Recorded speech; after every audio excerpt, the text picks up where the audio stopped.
A paz do Senhor, meus irmãos, uma boa noite a todos. Espero que todos estejam bem, glória a Deus. Estamos aqui para a segunda parte dos Evangelhos Sinóticos e eu gostaria de falar aqui para os irmãos quem escreveu o livro de Mateus.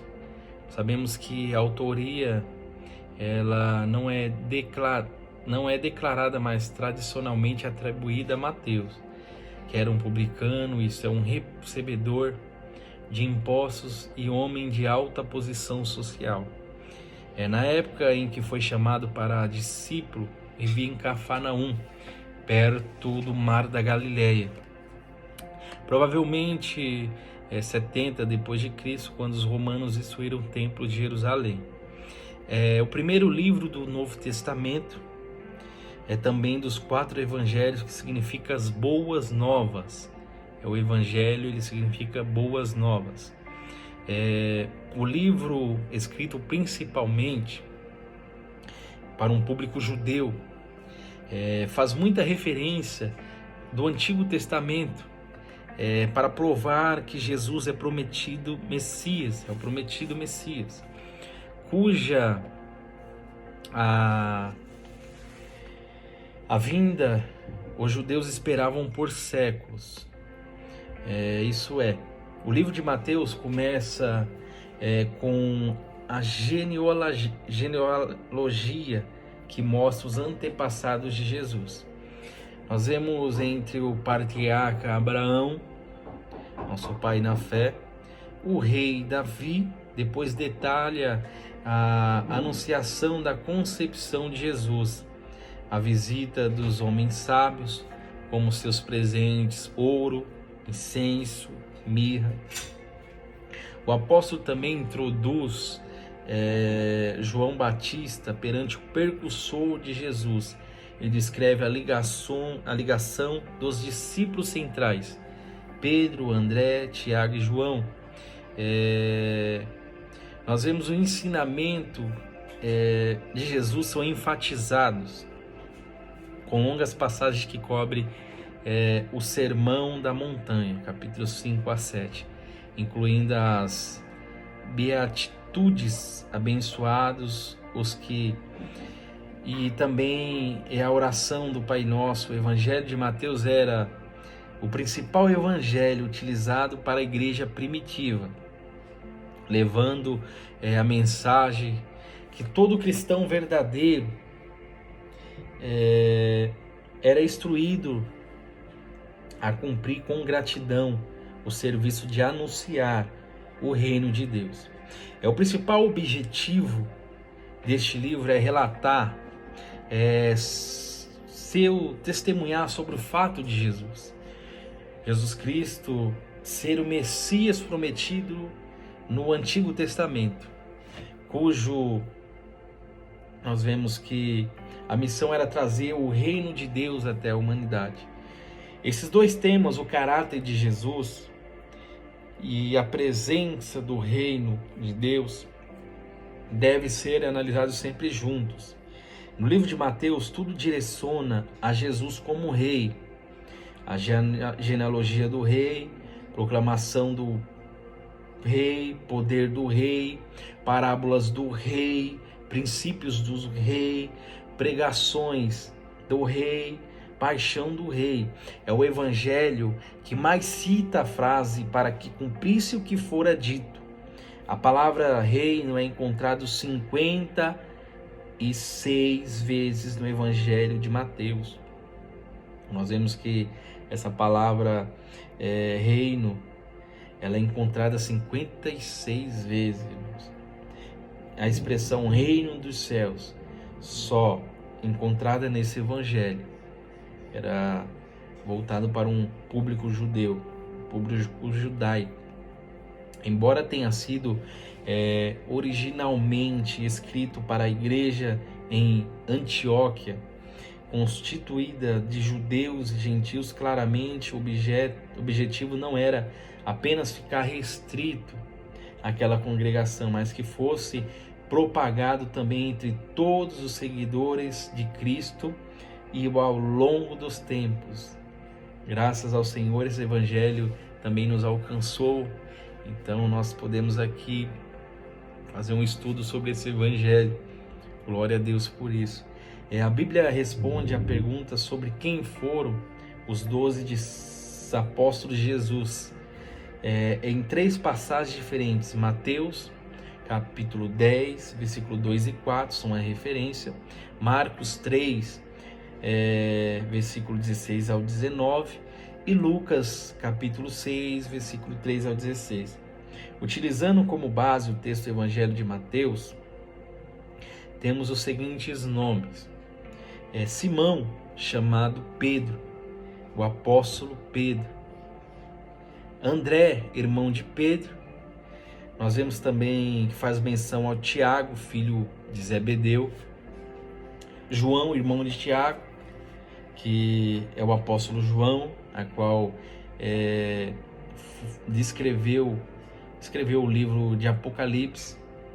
Nós vemos que foi intentado contra a vida dele, foi jogado em um caldeirão de óleo quente, nada aconteceu.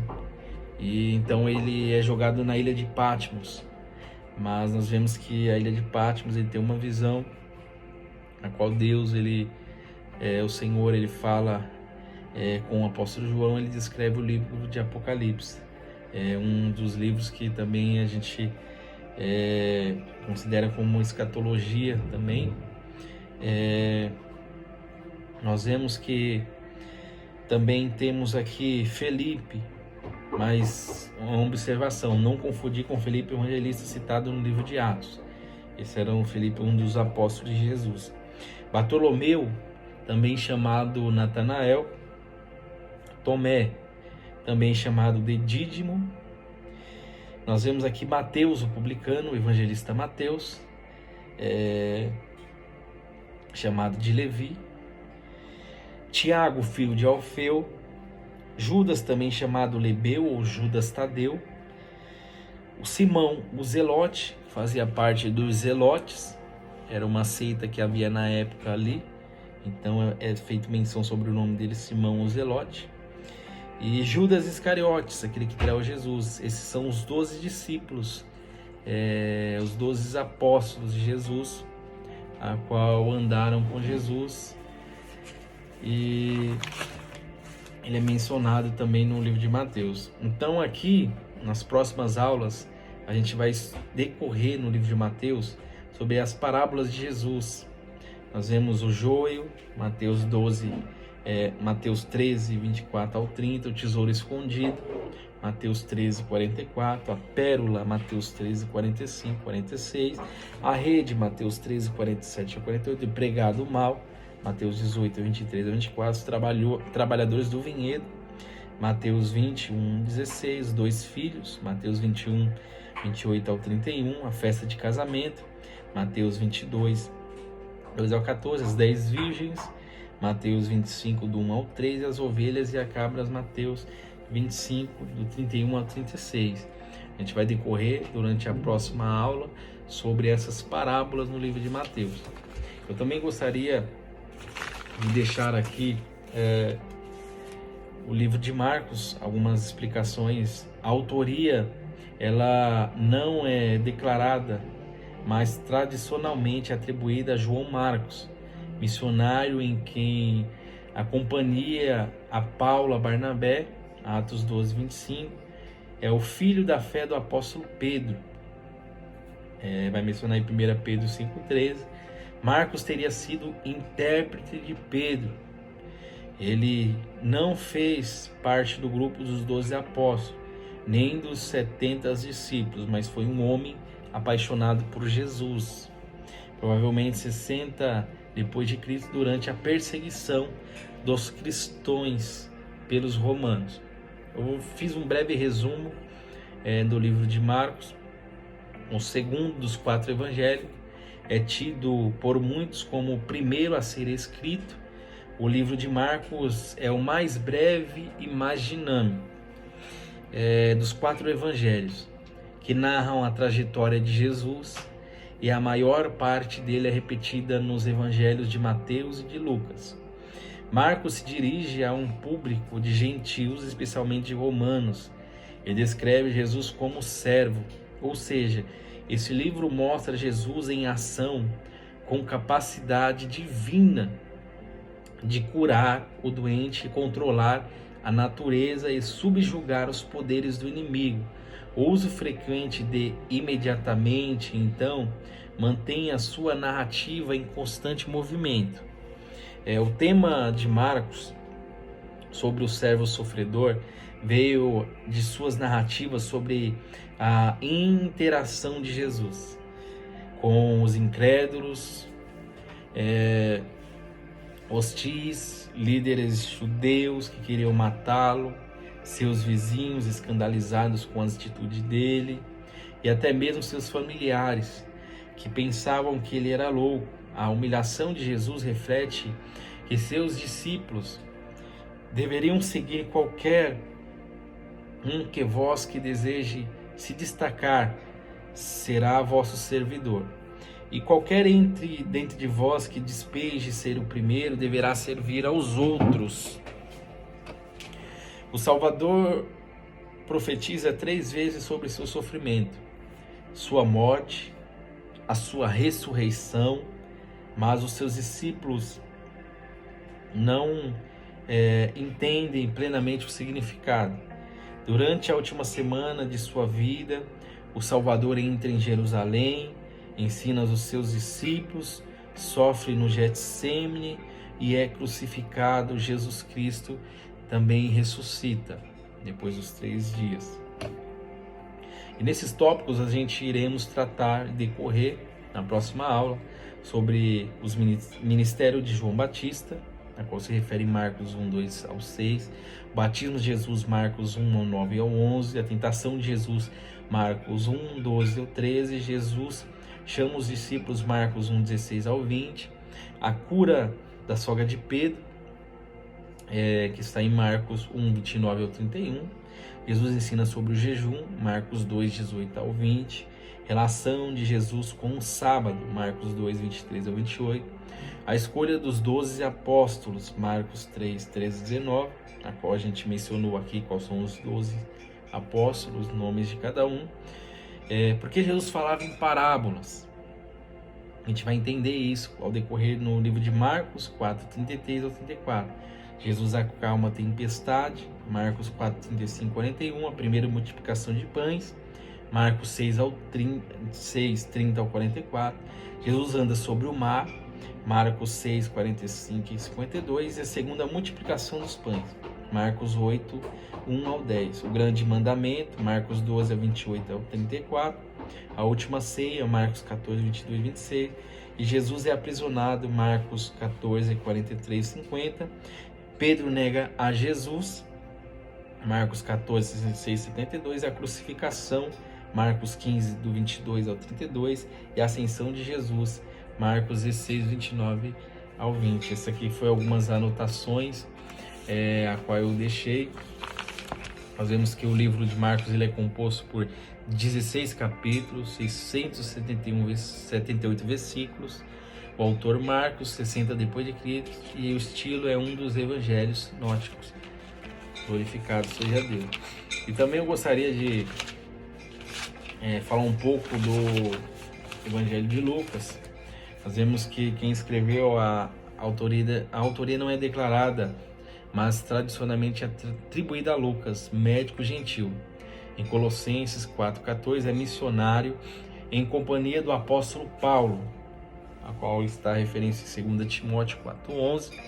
A data provavelmente entre os anos 70 e 80 depois de Cristo, quando o evangelho era disseminado pelo Império Romano. Eu fiz um pequeno resumo aqui para maior compreensão dos irmãos, o livro de Lucas. O Evangelho de Lucas, como falado, ele é endereçado a um homem chamado Teófilo. Não fica claro quem era Teófilo, embora alguns acreditem que ele poderia ter sido um oficial romano. E o livro de Lucas é o último judaico e o mais universal dos 4 evangelhos. É o mais universal, que abrangeu todos os povos. Nós vemos que o apóstolo traça a genealogia de Jesus além de Abraão, patriarca dos judeus, trazendo todo o caminho até voltar a Adão, os descendentes de Deus, o ancestral comum a todos. Lucas também demonstra a compaixão de Jesus por todas as pessoas, soldados romanos, viúvas, doentes crônicos, leprosos e muitos outros, incluindo um criminoso condenado que morreu na cruz ao lado de Jesus.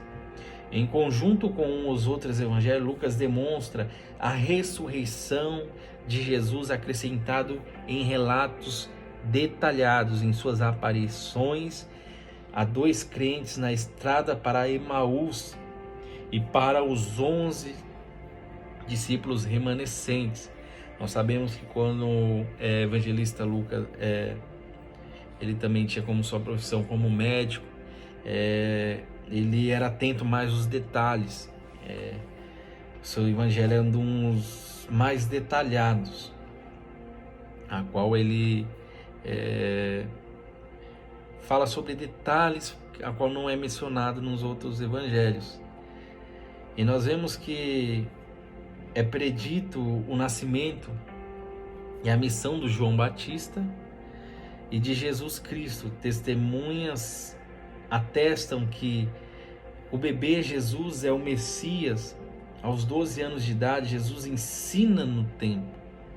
João Batista prega arrependimento e batiza Jesus. Registra a genealogia de Jesus. Quando nós vemos que quando João Batista ele está sobre um rio batizando as pessoas, quando chega Jesus, desce uma pomba do céu, que simboliza um dos atributos do Espírito Santo, a qual desce nesta hora para dizer que esse era o Filho de Deus. E nós vemos que vai falar também que Jesus Cristo é tentado no deserto. Em Nazaré ele proclama a si mesmo como Messias e é rejeitado. Ele chama os 12 apóstolos e ensina aos seus discípulos. Ele perdoa pecados e realiza muitos milagres. Os 12 apóstolos são enviados para pregar o evangelho e a curar. Jesus Cristo alimenta mais de 5.000 pessoas e é transfigurado em uma montanha. Ele chama os 70 e envia a pregar. Ele ensina sobre o discipulado, hipocrisia e o julgamento. Ensina a parábola do bom samaritano. E Jesus Cristo, por parábolas, ele ensina sobre ofensas, fé e perdão. E ele cura 10 leprosos e ensina sobre a segunda vinda. Nós vemos que ao decorrer deste livro, a gente vai decorrer sobre as parábolas que estão no livro de Lucas, que o bom samaritano, a ovelha perdida, a moeda perdida, o filho pródigo, o administrador desonesto, o homem rico e o Lázaro, o dever do empregado, a viúva e o juiz. Os talentos, a gente vai aprender também sobre os lavradores maus, a roupa nova, o vinho novo, os 2 alicerces, os 2 devedores, o semeador, a lamparina, os empregados alertas, o amigo persistente, o rico sem juízo, o empregado fiel, a figueira sem figos, a figueira sem folhas, a semente de mostarda, o fermento, os convidados para a festa de casamento, o grande festa, a construção de uma torre e o fariseu cobrador de impostos. A gente vai decorrer sobre esse livro de Lucas, sobre esses assuntos. Nós vemos que o livro ele é composto de 24 capítulos, 1151 versículos. O autor Lucas, 70 a 80 depois de Cristo. E nós sabemos que é o terceiro dos evangelhos sinóticos. Então, irmãos, eu acho que ficou bem claro a compreensão aqui de quem escreveu o livro, a sua autoria e para qual foi endereçado e alguns tópicos que é mencionado nos evangelhos. Então, eu acho que até aqui deu para compreender esse resumo, a qual eu fiz um resumo do livro de Mateus, um resumo no livro de Marcos e esse resumo agora no livro de Lucas, para melhor compreensão dos irmãos. Então, que Deus abençoe a vida dos irmãos, que a cada dia mais a gente venha se esforçar para aprender mais a palavra de Deus, porque é muito importante para nós vivermos de acordo com a palavra de Deus. Que Deus abençoe os irmãos, tenha uma semana de bênção, uma semana de vitória, uma semana de conquista. Deus abençoe a todos e tenha uma boa noite.